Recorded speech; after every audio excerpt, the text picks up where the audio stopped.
Most of your managers aren't trying to keep you broke. They're just teaching you what worked for them when they were on the floor. But the game's changed, the tools change, and the buyers change. But the playbook inside most dealerships hasn't. You can respect your managers and at the same time outgrow their methods. Let me explain. Listen, your managers aren't bad people. They're just giving you 2008 advice in today's market. And if you follow it word for word, you're probably gonna feel like, you're stuck or you're capped out. And a lot of you typically experience this, right? A lot of you work with managers that were selling back then, that sold cars, 10, 15 years ago. And the way that they got customers or the methods that work for them are the same exact methods that they're trying to pass on to you, right? But as we know, things are constantly changing, right? Most of your managers probably say, hey, just hit up the CRM, call old customers or stand outside, buy the lot or whatever the case may be, right? Or pass out your business cards, these type of things that they're probably telling you to still do to this day, which obviously I'm not saying they don't work. I know these things still do work, but is it the most efficient option in today's marketplace? Absolutely not, right? Back then when they were selling, this was pre-internet, for the most part, right? This was pre-social media, this was pre-Facebook Marketplace, this was pre-paid ads, pre-content, pre-personal branding, right? So the best salesmen were typically the people that were the loudest in the room, the people that could,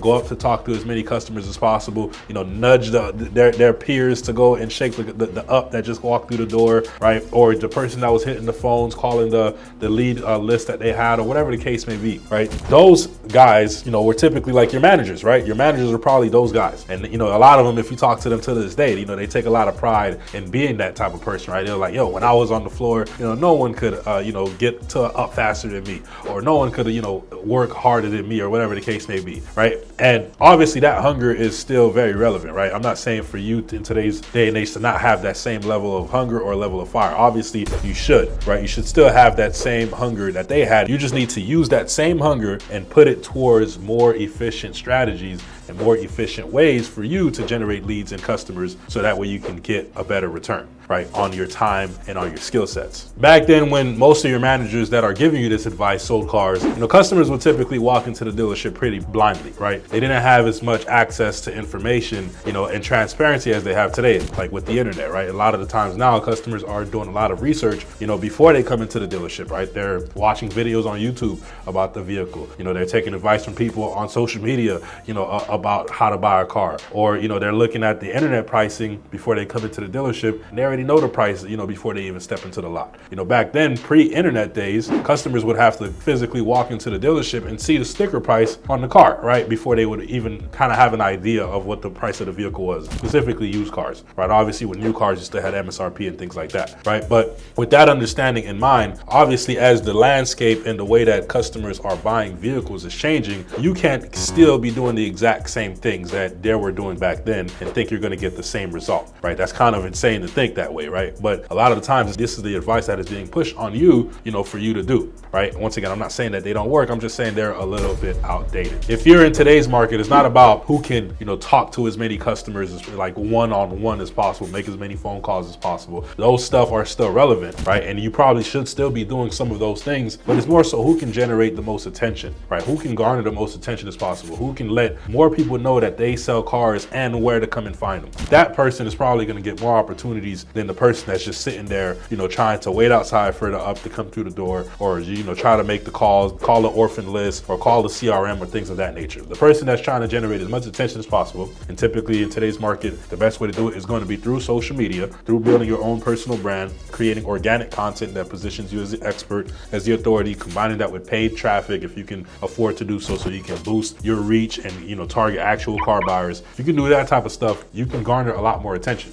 Right? I know there's probably some of you watching this right now that you've seen some guy come into your dealership that's probably never even sold cars before, right? And then somehow, some way he can come in and in his first few months, he's selling more cars than guys that's been there for years on end, right? Why is that? A lot of the times that person can generate more attention to you. He might know something that you don't when it comes to getting in front of more customers and more opportunities. I did that myself, right? When I got into the car sales industry, I was 19, and my first full year into the game, I made more car sales than a lot of guys that were selling cars for 5-10 years at the time ahead of me, right? Why is that? Because I came in and I started building a personal brand, and I leveraged social media to generate leads for myself. So they seen customers coming into the dealership saying, hey, I'm here to see Corey, I'm here to work with Corey, I'm here to buy a car from Corey, things of that nature. They seen a lot of these people coming in every single month, right? And they were wondering like, yo, how is this possible? Well, that's because I was more so focused on generating attention right, for myself and building my own personal brand, as opposed to following the things that I was being recommended to do, right? And I still did a lot of those things,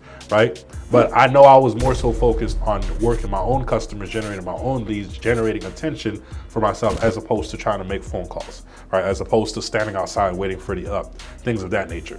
This is more scalable on this side, right? Because you can leverage one piece of content or a one single ad and reach thousands of people every single day. You can leverage that. That's just a higher leveraged move, as opposed to you sitting down trying to call one-on-one or trying to wait for the customer one-on-one.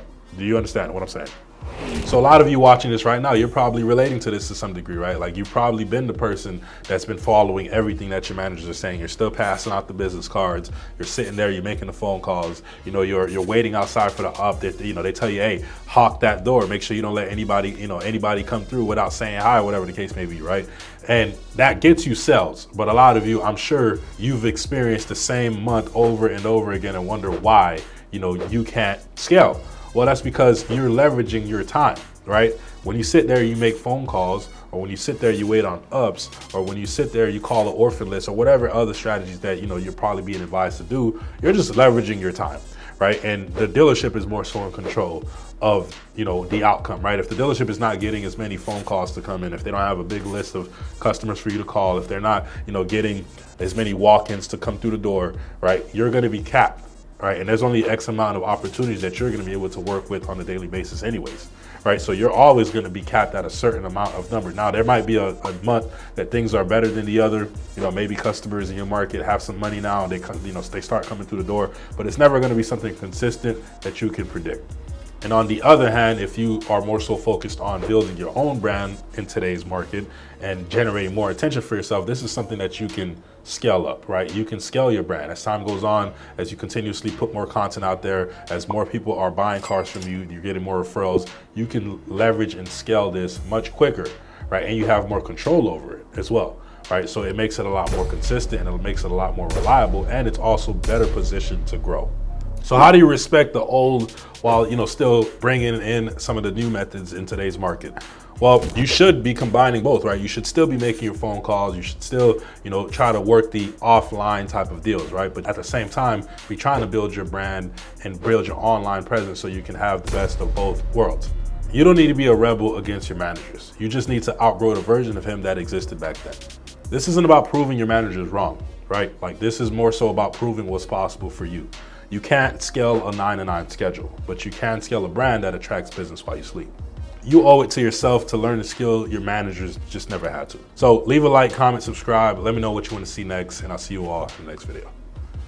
Glad you made it to the end of the video. I got two options for you. You can either watch the next video, or you can DM me the word sold on Instagram at @RealCoreyBurnett. If you're ready to take your car sales career to the next level, I'm looking forward to helping you out. More importantly, looking forward to meeting you. I'll catch you all in the next one. Have a blessed day.